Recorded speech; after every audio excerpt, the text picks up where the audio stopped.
des votations du 25 septembre dans Radio Lac Matin. On va parler AVS 21, 6 minutes avec Véronique Kempfen. Elle est députée PLR et favorable à AVS 21. Bonjour Véronique Kempfen. Bonjour. Merci d'être sur Radio Lac ce matin. Véronique Kempfen, est-ce aux femmes de supporter les 7 milliards de francs nécessaires à l'assainissement de l'AVS ? Alors l'assainissement de l'AVS est rendu nécessaire pour deux raisons majeures. Mais est-ce aux femmes de le supporter ? Alors en fait, c'est vrai qu'on demande un effort aux femmes qui sont proches de la retraite et c'est la raison pour laquelle on a prévu des mesures compensatoires pour ce qu'on appelle la génération transitoire, c'est-à-dire les femmes qui sont nées entre 1961 et 1969 pour pouvoir atténuer cet effort qui leur est en effet demandé. Oui, mais est-ce aux femmes uniquement de le supporter ? Je reviens avec cette question, c'est quand même... En fait, c'est une vision un petit peu biaisée de dire que c'est aux femmes de supporter cette réforme. On va bien travailler jusqu'à 65 ans, ça c'est pas biaisé. Elles devront travailler jusqu'à 65 ans, mais il faut voir aussi qu'elles sont davantage bénéficiaires de l'AVS que les hommes, par exemple. Donc, on sait que les femmes, par exemple, cotisent environ 34% à l'AVS et que les hommes font le reste, alors que les femmes vivent plus âgées que les hommes, donc elles en profitent plus longtemps. Donc, en fait, la question de l'égalité ou de l'inégalité par rapport à cette réforme, c'est une question qui est juste et puis qu'on peut se poser parce qu'effectivement, c'est la première qui nous vient à l'esprit, mais quand on regarde d'un peu plus près les chiffres, eh bien, ce n'est pas forcément par cet angle-là qu'il faudrait le prendre. Alors, je voudrais que vous écoutiez le témoignage d'Olga qu'a recueilli la semaine dernière Léna Ayou pour Radio Lac. Olga, elle a 62 ans. Elle est femme de ménage dans l'hôtellerie. On l'écoute. C'est très très physique. Tu finis en chambre, tu continues l'autre 25 fois. De lever les matelas, de tenir le lit, lever tous les meubles, monter les chariots, passer l'aspirateur, nettoyer les toilettes. Quand tu finis la journée de 8 heures de travail, les jambes ne se tiennent pas. Tu arrives à la maison, tu n'arrives même pas à te faire un café parce que les articulations sont épuisées. Olga, elle est à bout. C'est à ce genre de femme que vous avez demandé de travailler un an de plus. Alors justement, ça c'est le gros avantage de cette réforme AVS 21, c'est qu'elle prévoit de la flexibilité. Donc en fait, les personnes pourront partir dorénavant à la retraite entre 63 ans et 70 ans. Donc il y a vraiment une possibilité d'anticiper la retraite de 2 ans. Si elles partent plus tôt, elles ont moins de pension.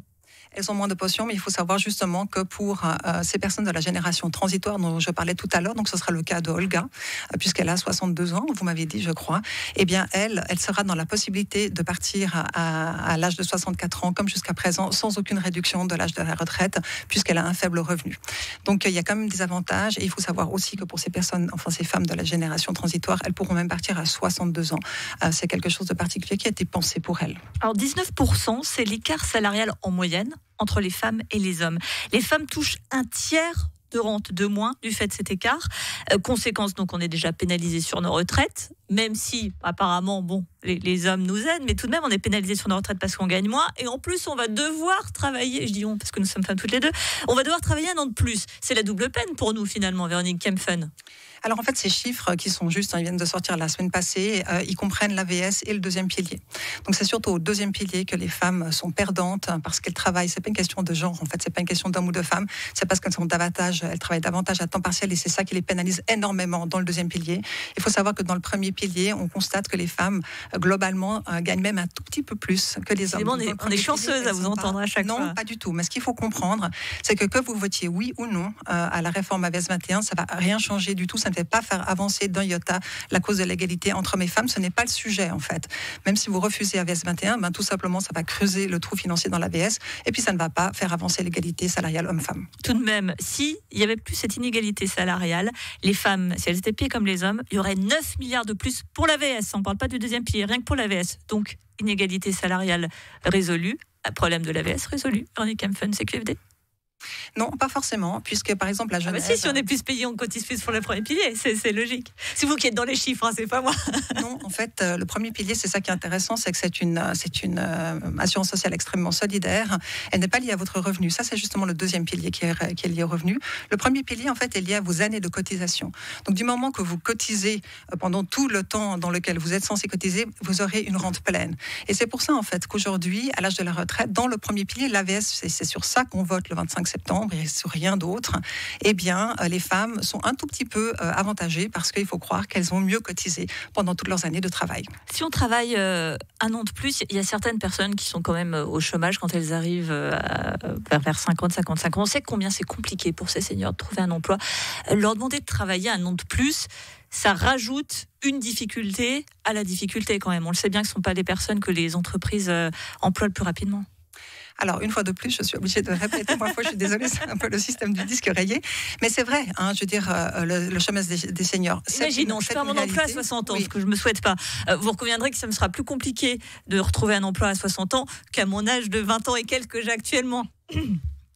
Oui. C'est vrai. En fait, ce qu'on constate, c'est assez intéressant. On voit que les personnes qui sont proches de l'âge de la retraite ne sont pas plus au chômage que les autres. En revanche, si elles tombent au chômage, elles vont y rester un peu plus longtemps. Et c'est la raison pour laquelle ces personnes-là ont aujourd'hui déjà droit à davantage d'indemnités de chômage. Donc aujourd'hui déjà, cette situation est prise en considération. Et puis vous vous rappelez qu'il y a très peu de temps, on a voté sur la rente pont.